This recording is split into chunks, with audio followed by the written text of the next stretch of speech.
댓글에서 본 건데 요즘 부동산과 경제에 관심이 많아 영상 잘 보고 있습니다. 미국은 금리를 계속 올리고 있고 우리나라는 동결을 유지하고 있는데 금리 차이가 꽤 나는데도 외환은 많이 빠져나가지 않더라고요. 오히려 올랐고요.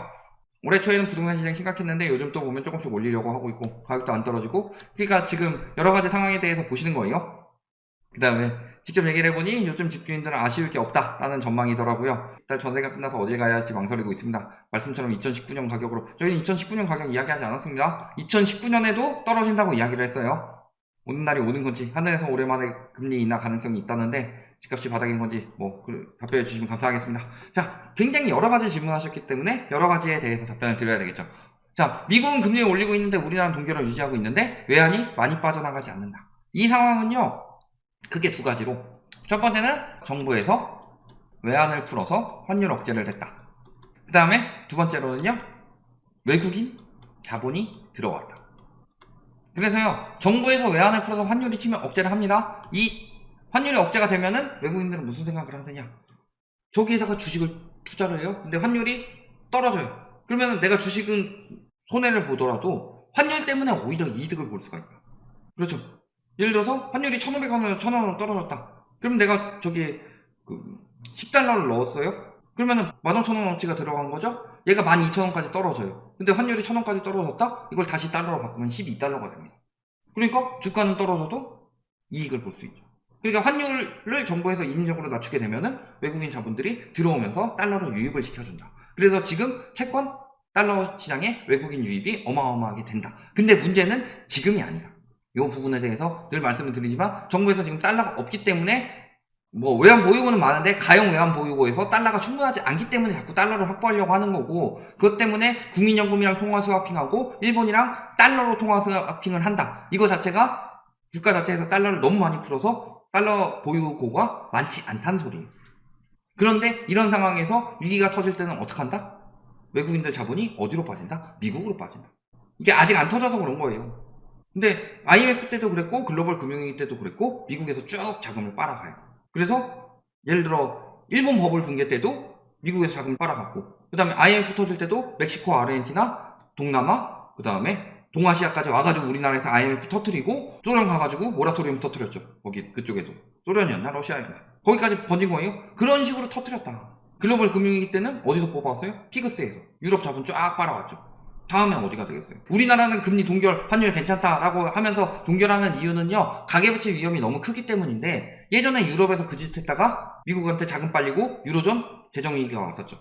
그러니까 유럽에서 지금 미국에서 금리 올리는 만큼 죽어라 올리는 이유가 뭐냐, 유럽은 재정이 괜찮냐. 그럼에도 불구하고 유럽이 죽어라 올리는 이유는요, 유로존 재정위기가 또 올 수도 있기 때문이라는 거예요. 그러니까 지금이 아니라 진짜 미국에서 자금 흡수하고 양털깎기 들어갈 때 그때 나타나는 거다. 그때 금리차가 크면 클수록 영향을 크게 주겠죠.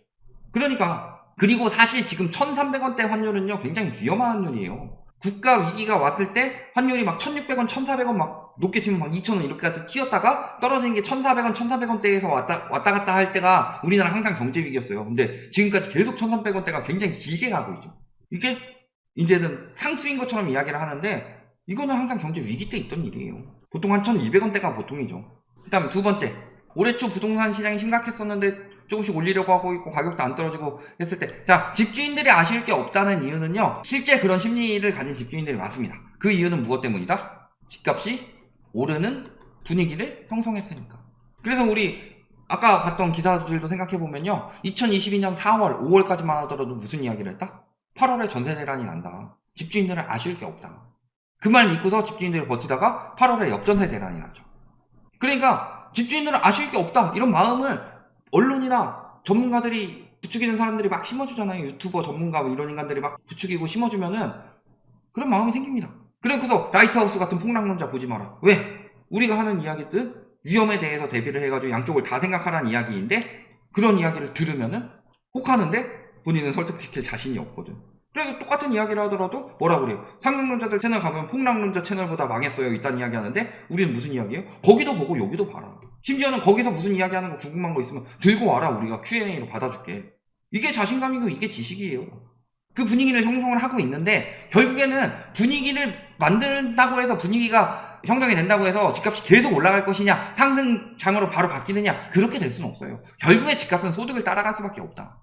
소득에 맞춰지지 않는 이상. 왜냐면은 집을요, 실수요들이 있으니까 어쩌고저쩌고 이야기를 하는데, 실수요들이 결국에는 소득에 따라서 집을 사는 거예요. 대출 역시도 소득이 많아야지 대출이 많이 받을 수 있는 거고, 그게 코로나 때 지금 안 사면은 평생 못 삽니다, 영끌 벼락거지 됩니다, 이런 식으로 부추겼을 때 소득 대비로 무리하게 사는 사람들이 생기죠. 그 사람들이 결국에 탈이 나서 집값이 무너진다. 거품이 그래서 빠지는 거고, 그들이 소득 대비로 너무 높은 가격까지 올렸기 때문에. 그런데 지금 DSR까지 시행이 됐죠. DSR은 이제 소득 대비로 대출을 내준다는 소리예요. 소득 대비로 대출을 내주는데 상황이 계속 이게 지속이 될 수가 없다. 그러면 지금 왜 집값이 오르는 분위기가 나왔냐? DSR을 우회하는 특례 보금자리론이 나왔고, 특례 보금자리론이 어느 가격대예요? 6에서 9억대죠. 요거를 팔았을 때 누가 처분을 해요? 다주택자들이 처분을 하는 거예요. 이 사람들은 집값이 무조건 오른다는 생각밖에 없는데 지금 처분해가지고 강남에 똘똘한 한 채 사자. 그러니까 이 분위기가 형성이 된 건데 오래 갈 수가 있느냐? 이게 갈 수가 없고, 거기서 지금 드러나고 있는 게 뭐예요? 역전세 심화되고 있죠? 그 다음에 연체율 심화되고 있죠? 돈을 갚기 힘들어져 가고 있는데 어떻게 집값이 올라요? 그 다음에 경매 많이 늘어났죠? 경매 많이 늘어났고 더 많이 늘어날 수 있다. 임차권 등기 명령이 어마어마하게 늘어났다. 이게 경매를 부추길 거다. 근데 하반기에 금리가 어디 한은에서 올해말 금리 인하 가능성도 있다는데, 이건 한은에서 이야기한 거 아니에요. 요런 말에 속으시면 안 돼요. 헤드라인에 속고 그 다음에 이런 걸 가지고 책임 안 지는 유튜버나 이런 인간들이 교묘하게 말장난한다. 한은에서는 금리 인하 있다는 이야기 절대 하지 않았어요. 최소 내후년쯤 금리 인하 할 것처럼 이야기를 했어요. 근데 어디서 저런 이야기를 하느냐? 증권가에서. 증권가에서는 금리 인하가 무조건 유리하죠. 금리 인하를 하게 되면은 첫 번째로는 투자 자금이 들어오기가 좋고, 두 번째로는 기업들이 더 자금 조달 비용이 떨어지기 때문에 기업 수익이 좋아지고, 기업 수익 구조가 좋아지면은 기업이 발전하기 때문에 또 다른 투자자가 들어오고, 그러니까 거기선 금리가 무조건 내려가면 좋아요. 그러니까 증권가에서는 계속 금리 내려간다 이야기를 했는데, 우리랑 그 증권가랑 딱 비교를 해볼게요. 2022년에 기준금리 3% 이상 올라간다. 부동산 유튜버들이랑 경제 유튜버들 그 다음에 저기 증권가 사람들 다 비교해보세요. 저희만 거의 그 얘기했어요. 언제 그 얘기했냐? 저희 2021년 말에 그 얘기했어요. 2022년에 한국의 기준금리는 3%가 넘어갈 것이다. 다른 데서 어디서 그런 이야기 했어요? 기사 보면서 2%래. 21년에 딱 이야기한 게 22년 말까지 한 2%까지 올라갈까? 이런 기사들이 많이 떴죠. 그러니까 많이 올라봐야 2%일 텐데 어떻게 영향을 받겠느냐? 그게 기사 읽는 사람이죠. 기사 읽어주는 남자죠. 근데 저희는 이야기했잖아요. 지금 경제 분위기가 3% 이상 올리지 않으면 안 되는 분위기인데 말 같지도 않은 소리들을 하고 있냐? 그러니까 다들 지들 유리한 대로 분석하는 거예요. 그때 증권사들 리포트가 2%였어요. 상반기 때까지만 하더라도 많이 올라가야 2% 중반이었어요. 그때 하반기 때 어때요? 3.5%까지 올라갔죠. 희망사항이에요. 한은에는 절대 그런 이야기 안 했어요. 오히려 3.75%의 가능성까지 열어뒀다고 이야기를 했어요. 그리고 미국에서 최소 2년 뒤에 금리 내린다고 그랬어요. 그런데 문제는 미국에서 금리를 내리는 상황은 경기가 침체되든가 고용이 침체돼야 되는데, 경기도 좋고 고용도 좋아요. 예상보다. 그럼 금리가 더 올라갈 수밖에 없죠. 한미 금리차는 더 벌어질 건데 어떻게 할 거예요? 지금이야 달러 풀어가지고 버티는데, 이게 정부에서도 풀다가 못 버티면 어떡할 건데. 근데 이런 점에 대해서 이야기를 하지 않는다니까요. 지금 강남의 집값이 올랐으니까 이제 바닥을 찍었습니다. 바닥 같은 소리 하고 있어. 2009년에도 그런 이야기 했어요. 2009년 3월에 집값 뜨기 시작했을 때 벌써 바닥 찍었나 이런 이야기 했죠. 그때보다 지금 규제 더 많이 풀고요. DSR 우회해가지고 정부에서 돈까지 풀어줬어요. 그런데도 2009년보다 분위기가 안 나와요. 왜? 그 이상으로 가계부채가 쌓였고 그 이상으로 소득 대비 집값이 높기 때문에 부담이 어마어마하다는 소리예요. 이게 데드캣 바운스도 안 갈 가능성이 높다고 말씀을 드렸었죠. 아직까지도 이게 막 1년 정도 가면 데드캣 바운스인지 모르겠지만 1년 정도 안 갈 것 같아요. 일시 반등으로 끝날 것 같아요. 벌써 6월부터 그 분위기가 나왔어요. 경매 이야기 했죠? 등기 이야기 해볼게요. 6월부터 등기가 줄었어요. 실거래 막 거래 신고해가지고 거래량 늘었다 하고 있는데, 그거 언제든 취소될 수 있고 언제든 등기 안 하고 버틸 수 있죠. 그러니까 실질적으로 매달 등기를 얼마나 하느냐, 요걸 등기 자료를 봤을 때 이건 직접 보여드리는 게 낫겠죠?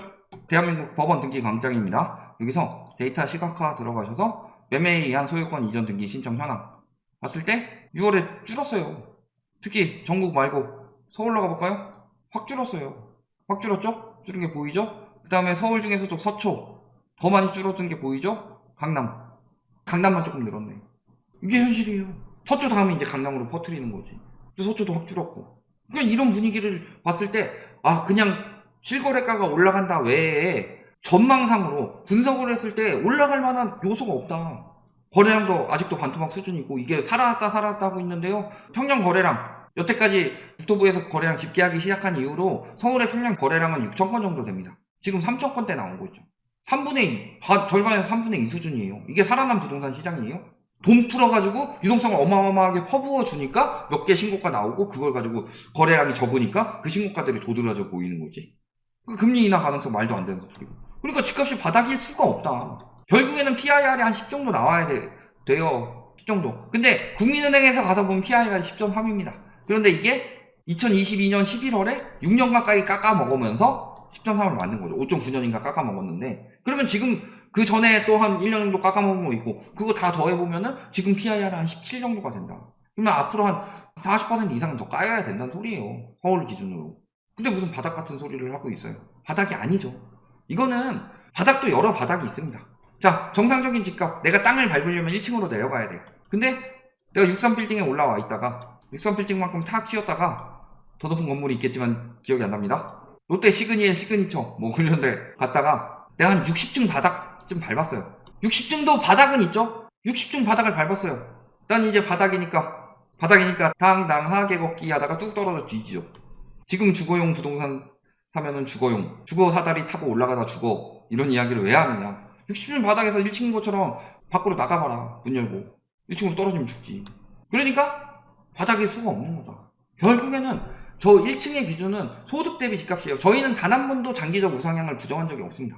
장기적 우상향, 화폐가치 하락을 단 한 번도 부정한 적이 없어요. 근데 화폐가치 하락보다 더 많이 집값이 거품이 쌓였으니까. 물가 19% 오를 때 집값은 그 10배로 올랐어요. 2012년 대비로. 2012년부터 2022년까지 분석을 해봤더니 물가가 한 19%, 20% 정도 올랐는데 집값은 거의 200%가 올랐다. 이게 소득 대비로 굉장히 거품이 많이 쌓인 거죠. 화폐가치 하락만큼 올라간 게 아니라 이런 걸 거품이라고 하는 거예요. 이런 거품은 항상 비슷한 그래프를 나타냈고 과거에 튤립법을, 그 다음에 일부 부동산 법을, 그 다음에 예전에 뉴턴도 속았다는 주식 법을, 이런 것들 다 그런 식으로 터졌다. 근데 그 시장에 들어가 있는 사람들은 그런 이야기를 하지 않아요. 왜? 이미 그 시장에 빠져버렸으니까. 그래서 이 시장은 영원할 것처럼 생각을 하고, 우리나라도 코로나 때 원래 코로나 안 터졌으면 거품이 꺾이면서 이제 하락 사이클로 넘어가야 되는데 코로나 터지면서 더 버틴 거란 말이에요. 그러니까 사람들의 심리가 완전히 아직도 눈에 돌아 있는 거예요. 떨어진 거는 1년인데 올라간 건 7, 8년이니까. 그러니까 아직도 그런 생각을 하지만 잘 생각해보면은 이게 맞나 싶은 거죠. 한 20년 동안 돈 한 푼도 안 쓰고 부모님한테 빌 붙어가지고 돈 모아서 30년 대출을 받아가 집을 사요. 성인 돼가지고 20년, 한 40대 돼가지고 사가지고 30년 동안 집 빚 다 갚고 30년 나보다 다 갚고 나면 70대예요. 집 하나 남았어요. 재산이. 이게 말이 되는 사회예요? 그런 나라는 무너져요. 그런 나라가 무너지면 결국에 나라가 무너지면 어떻게 돼요? 둘 중에 하나가 인플레이션 폭등하든가 아니면 디플레이션 심화되든가. 근데 우리나라는 인플레이션 폭등할 만한 나라는 아니죠. 저기 아르헨티나 이런 나라들이 인플레이션 폭등하는 나라죠. 거기는 농업 위주의 나라였기 때문에. 근데 우리나라는 그런 시대가 아니잖아요. 그러면 어느 쪽으로 갔냐? 인플레이션 폭등보다는 일본처럼 디플레이션 장기화가 될 가능성이 높다. 그래서 잃어버린 30년이 온 거고. 이런 것까지 전반적으로 분석을 해봐야지, 그냥 집값 바닥 찍었고 집주인들이 집 팔 생각 없다네요. 집주인들이 지금 분위기가 타니까 이렇게 되는 거죠. 지금 특례 보금자리론 끝나고 이제 더 풀 규제도 없어요. 강남 쪽 몇 개밖에 안 남았고, 그 다음에 이제 시중금리는 세금 다시 올라가죠. 은행채 발행이 늘어나고 있고, 여기에 국채도 지금 한은에서 빌려서 마통으로 쓰고 있지만 이거마저도 도저히 안 돼서 정부에서 더 많은 돈을 마련하기 위해서, 특례를 한 번 더 하기 위해서 국채를 또 푼다. 그럼 국채금리도 다시 올라가는 거고 채권금리 다시 올라가는 거예요. 지금 기준금리만큼 금리가 되지 않아요. 정부에서 눌러놨기 때문에. 이런 전반적인 부분 다 보면은 이제 다 눌려가지고 억누르던 요인들을 지금 정부에서 다 눌러놨지만 이게 슬금슬금 다시 튀어오르고 있는 분위기다. 요 분위기를 봐야지, 집주인들 분위기가 이렇고, 부동산에서 늘 그런 이야기만 합니다. 왜? 비싸게 팔아야지. 집값이 오른다고 해야지. 거래가 되니까.